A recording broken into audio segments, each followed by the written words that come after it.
Did almost forget a baby was recently born here. Wait, it's over there. Let's try that again.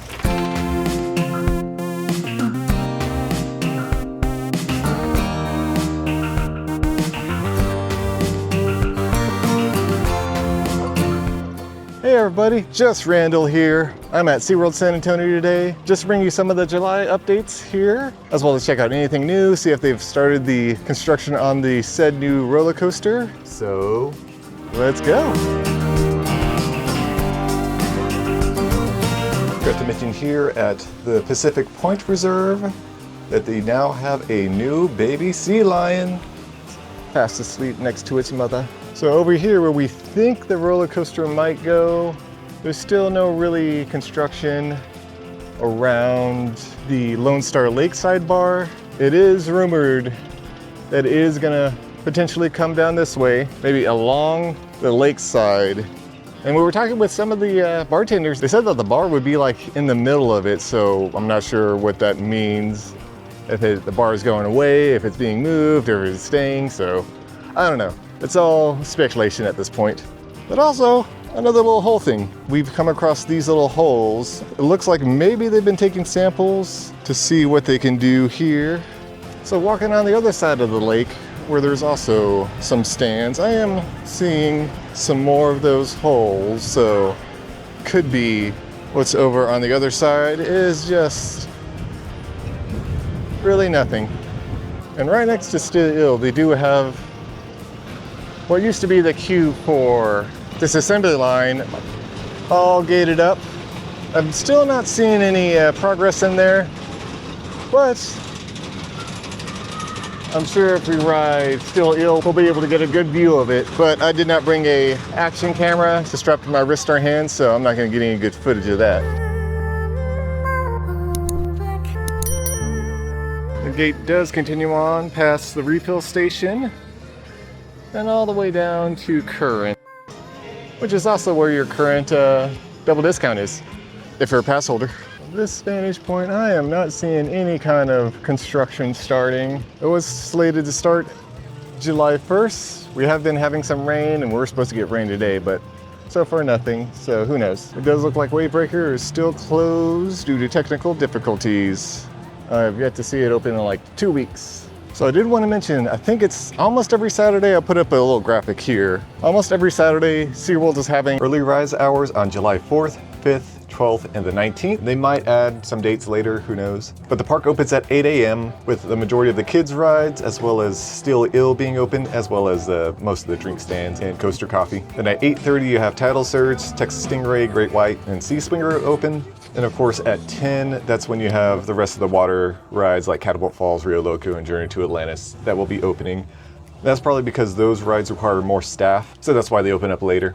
Just as a reminder, the Summer Splash Show is still going on. It is such a great show. Now for Splash, I guess they don't have shows every day, so make sure to check the calendar to see if it's happening the day you're coming. I would highly recommend it, as well as their hydro-powered FX Extreme show. I probably butchered that name, but that is also a great show. It's the same that it has been in the past, but it's also always a great one to catch. And also catch their brand new parade. I've talked about it in the previous videos. Now that they don't have Sesame Street here anymore, it's a great replacement for it. They really lean into SeaWorld, just making sure it's very themed to that. And right next to the Orca Stadium, this Orca Market just opened.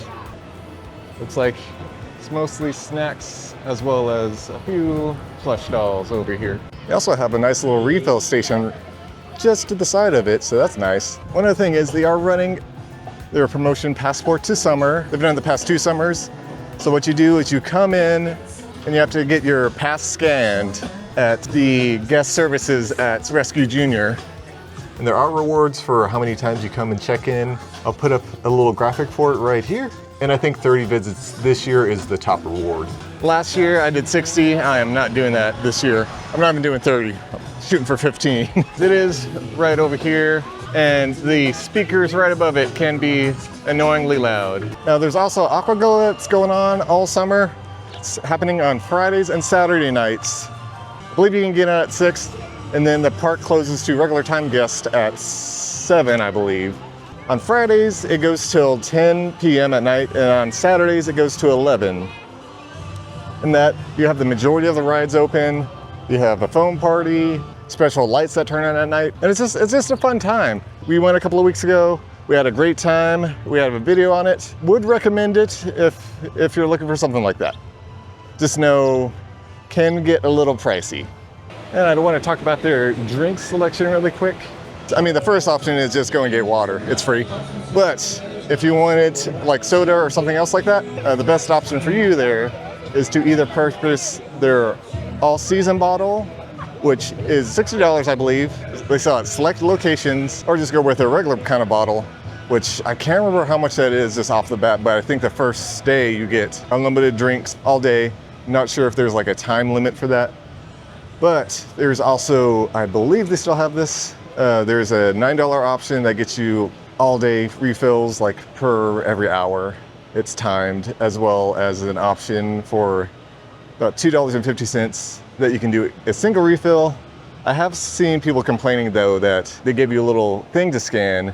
Once you scan it, once you stop filling up your cup, then you can't go back and try and refill it. Like if it's foamy and you try and let the foam go down and go back to refill it, it won't let you do that. So just be aware of that. But like I said, you gotta always just go with the option that I do, which is water. And lastly, July the 4th is coming up. So just know if you're coming, it's gonna be busy. No matter what, I came last July 4th for the morning, and it wasn't bad in the morning, but I can assure you it probably got crazy later on in the day. Even the days after July the 4th, it gets busy. But if you want to check out some of the fireworks, they're good. Just know if it is windy, they might shut them down early just because they don't want the embers falling into the tanks or onto the people. But do know currently the forecast is showing that it might rain that morning. So who knows?